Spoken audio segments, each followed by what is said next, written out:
If that dog hadn't looked me straight in the eye that night, I probably wouldn't be here to tell this story on Kindness Valley today. I was walking along the highway after another late shift at the warehouse, boots heavy with dust, head heavier with memories.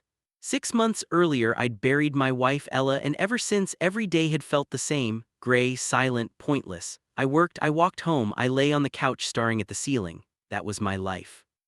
The wind was cutting through my jacket and the road was slick after a light rain.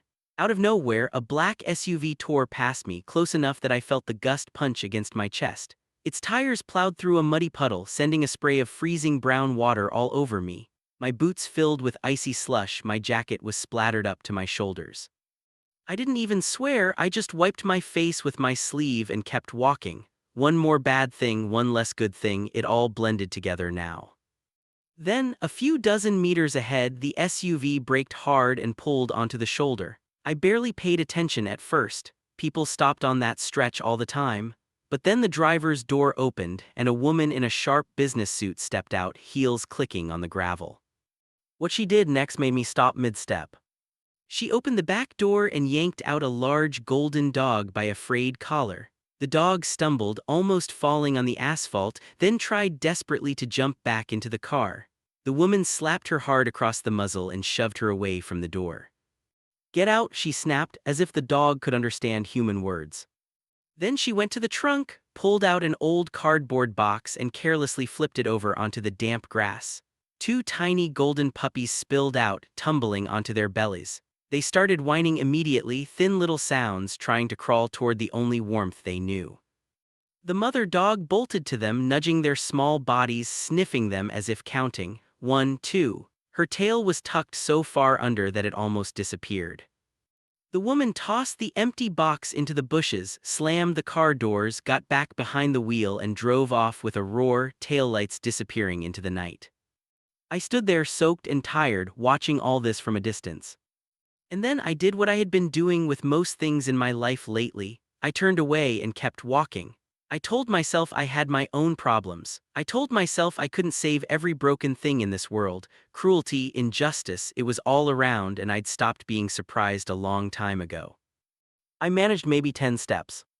Then I heard it, a long, drawn-out whine behind me. Not loud, but so full of desperation that it seemed to reach right inside my chest and squeeze. I stopped. When I turned around, the mother dog was sitting on the side of the road, both puppies pressed tightly against her belly. She wasn't chasing the car that had abandoned her. She wasn't trying to run away, she was just looking at me. Her eyes were the color of old amber, deep and intelligent, and in that moment they were begging. "Please." Not for herself, for them. For a few seconds I just stood there, staring back. The highway hummed in the background, somewhere far away a truck horn echoed. Ella's face flashed in my mind, her laugh, the way she'd crouch down to pet every stray we passed, her pockets always full of treats, just in case. She used to say, "You can always tell who someone really is by how they treat those who can't fight back." I exhaled slowly, turned around and walked back to the little family. When I got closer, the dog jumped to her feet, placing herself between me and the puppies. Her lips curled, a low growl rumbling in her chest. Her ribs showed through her dirty, tangled fur. The collar around her neck had rubbed the skin raw. "I'm not going to hurt you," I said quietly, crouching down. My voice sounded strange in my own ears. I hadn't used it much at home lately. I held out my hand, palm down, letting her sniff. She growled again, then hesitated. The puppies squeaked, worming under her belly, tiny tails trembling. After a long moment, she took a cautious step forward and sniffed my fingers. Her nose was cold and wet. I didn't move. Slowly, the growl faded, her ears drooped. Up close, I could see how exhausted she was. "There you go," I whispered, "it's okay." I slipped off my wet jacket, spread it on the grass, and gently picked up the puppies one by one. They were so light it scared me. Both of them shivered in my hands, their bellies empty, paws icy. The mother tensed, ready to lunge, but I spoke softly, nonsense words, anything just to keep her calm. She watched every move I made, her whole body a wire pulled tight. "Come on," I said finally, wrapping the puppies in my jacket like two living bundles. "Let's get you home." She followed.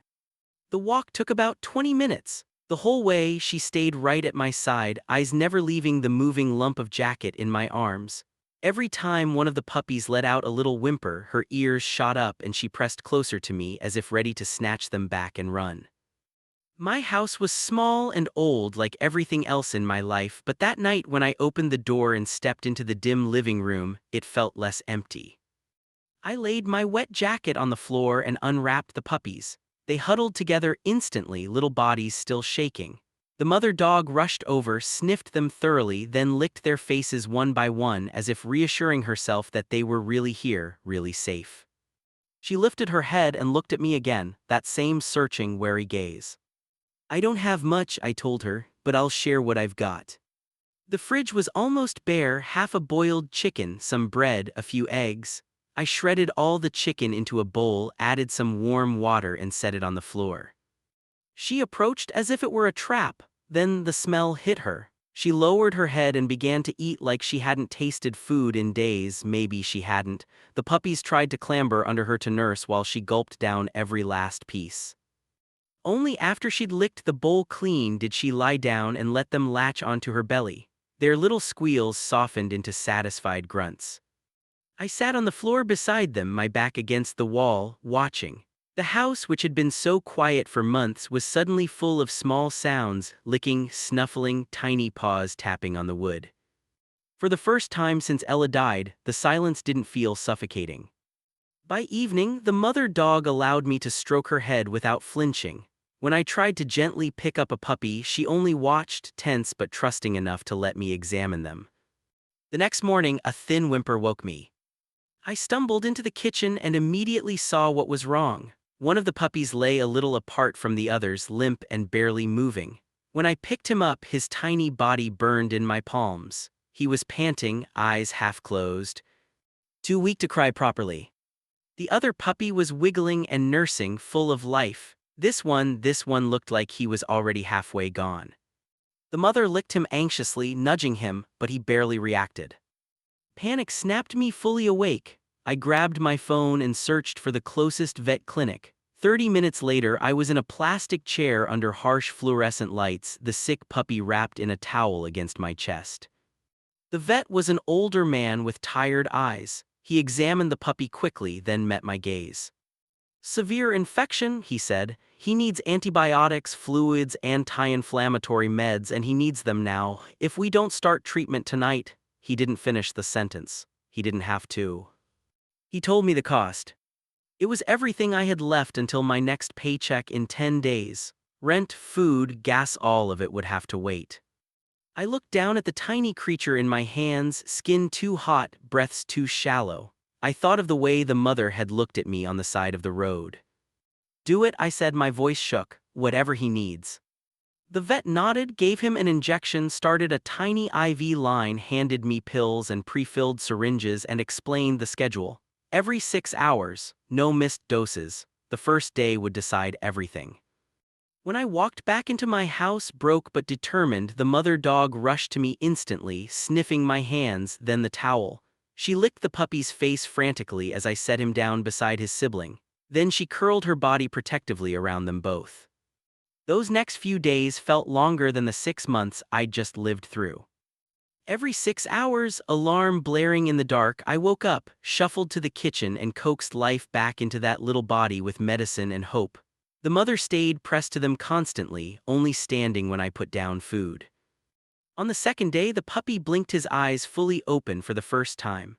On the third, he tried to stand and toppled over like a drunk. I scooped him up and set him beside his stronger sibling, who immediately launched into licking him all over, tail wagging as if to say, "Come on, don't give up."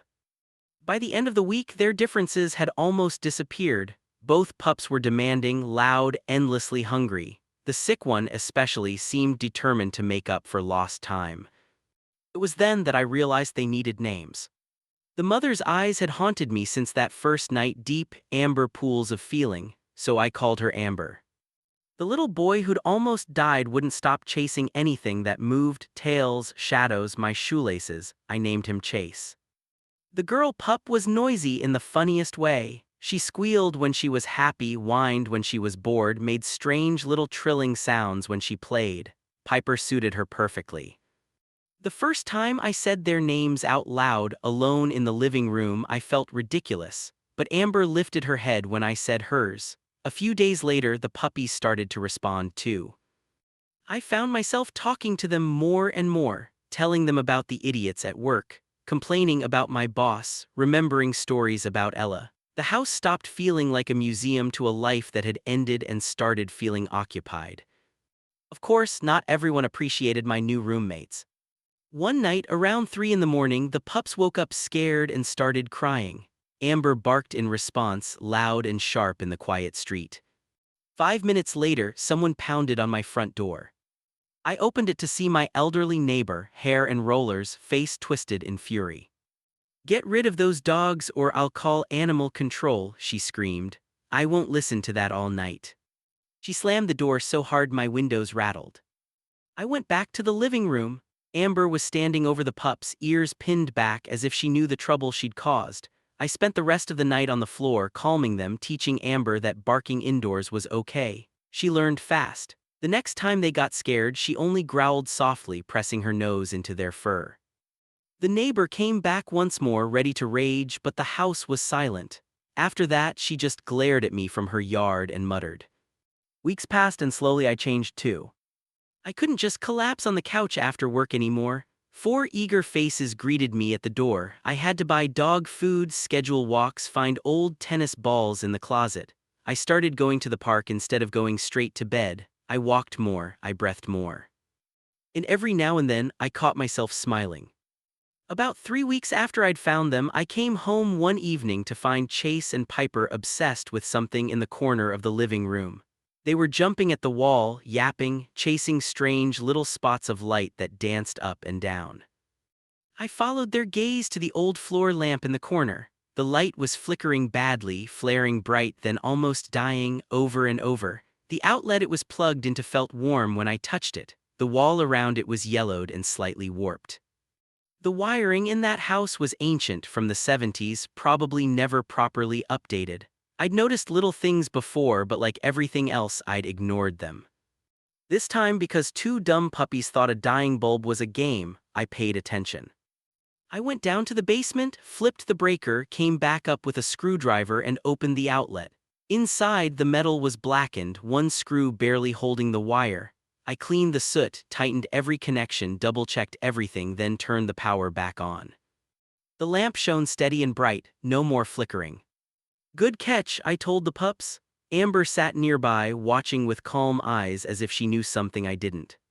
I went to bed that night more tired than usual but oddly satisfied. I'd fixed something instead of pretending it wasn't there. It felt new. Sometime in the middle of the night, I woke up to Amber's bark. Not just a bark, a frantic, raw, terrified explosion of sound right outside my bedroom door. She scratched at it like she was trying to tear it down. Over her voice, I could hear the high, panicked squeals of the puppies downstairs. I sat up, confused and annoyed, ready to tell her to be quiet. Then I smelled it. Thick, acrid smoke.